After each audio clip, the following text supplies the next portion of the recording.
My dear fellow realtors, can we talk for a minute about why your average view duration sucks?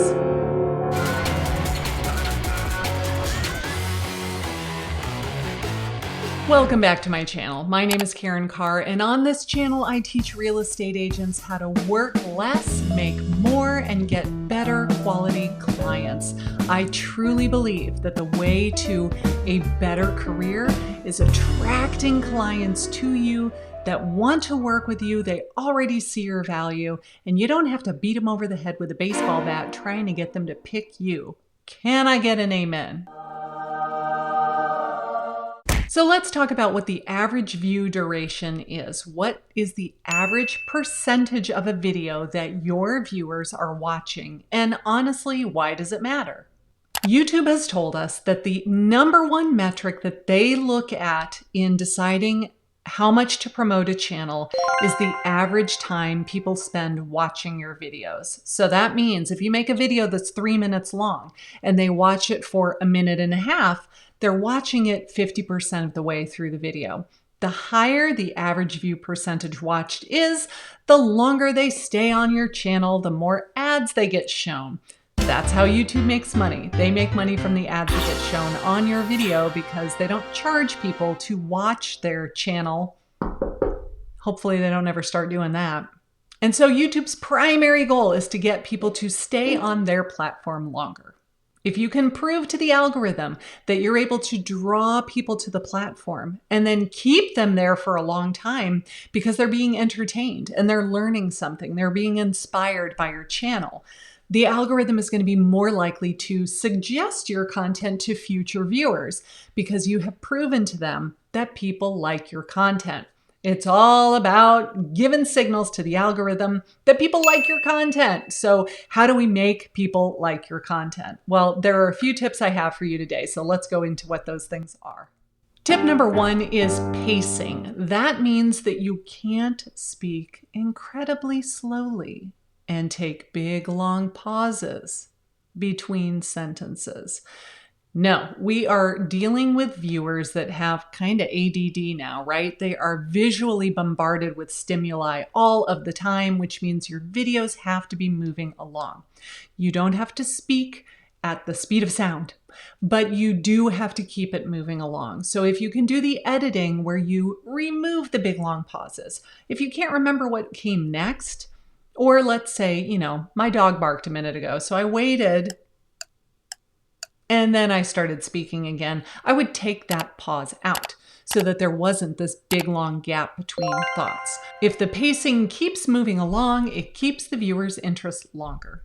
Tip number two is that your intro is too long. Nobody wants to watch a 30-second montage of you putting the pending sign on your for sale sign in the front yard and sitting at the closing table signing docs with your buyers and having your buyer hold up the sign that says my realtor is the best. Oh my gosh, can we take a moment to talk about how self-serving that is? Please stop doing that. I'm embarrassed for you. Stop it. So do you even need to have a branding intro at all? Honestly, you don't, but how long should it be? I say 5 minutes long at the very, very most. Get that sucker in and out and off. What's another way that you could do it? What if you were still speaking and your intro was B-roll? So we see it happening, but we're listening to you speak. It's not an interruption where you opened your video and then we cut to your little branding intro and then we started with the content of the video. What if you were still speaking underneath the branding intro? It's almost like it just happens subliminally, if you will, and keeps their interest. So shorten up your branding intro. You don't have to have one. I like having one because when people see it over and over again, it just reinforces your brand in their mind. But it's got to be short and it does not need to be a big homage to you. Can we please take a moment to appreciate what an amazing realtor I am? Thank you very much. Tip number three for increasing your average view duration is visual interest. Let's face it, this world that we live in right now, we are bombarded with visual stimuli all the time. We're kind of living in this ADD world where we're multitasking and things are coming at us all the time. Remember back to when you were in school and you had your teacher standing at the front of the room, just droning on and on and on. Was that exciting for you? No.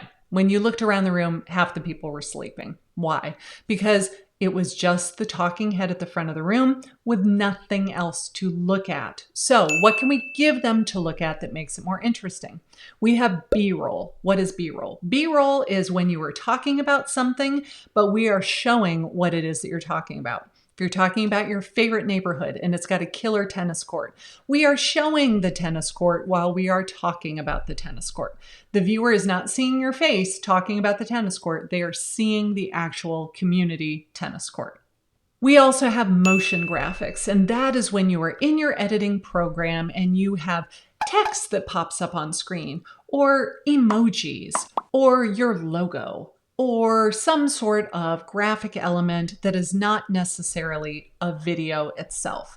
Now, if you're not big into learning the editing, I totally get it. It's very time consuming. And let's face it, this is not in our wheelhouse for most people. So hire a virtual assistant overseas who will do it for $5 an hour or less. Get that off your plate. Let somebody else do it for you. They'll do a better job.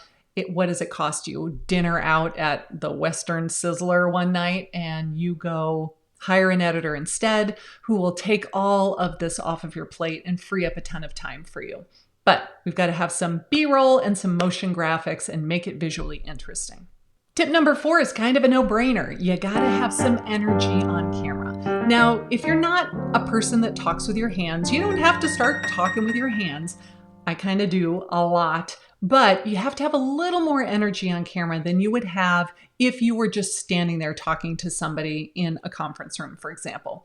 So put a smile on your face, amp up your energy just a little bit, use slightly more expression and a little bit more gestures than you are normally accustomed to doing, and it will come across on camera just fine. Tip number 5 is to open your video with some really good content. You don't have to save all the good stuff for the end, because if you're boring at the beginning, they're not going to make it to the end. They're only going to watch it for a minute or two, and then they're out of there because they felt like you weren't getting to the good stuff. So don't save it all for the end. If you're doing a tips video, a list. People love lists, by the way. My 5 favorite reasons to blah, blah, blah. Make reason number 1 a really good one. And then they're likely to stick around because they want to hear all 5. If 1 was a very juicy tip, imagine how good 5's going to be. So give them great information at the beginning and they are more likely to stick around till the end.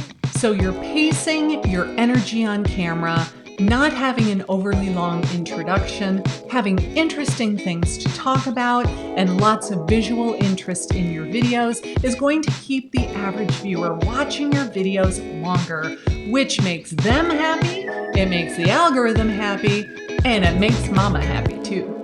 So now that you've got all these viewers that are watching your videos and they're liking your content, how do you get their contact information? Well, I did a video about getting people to opt into your database for free. So watch that one next and I'll tell you my secret for getting people into your CRM.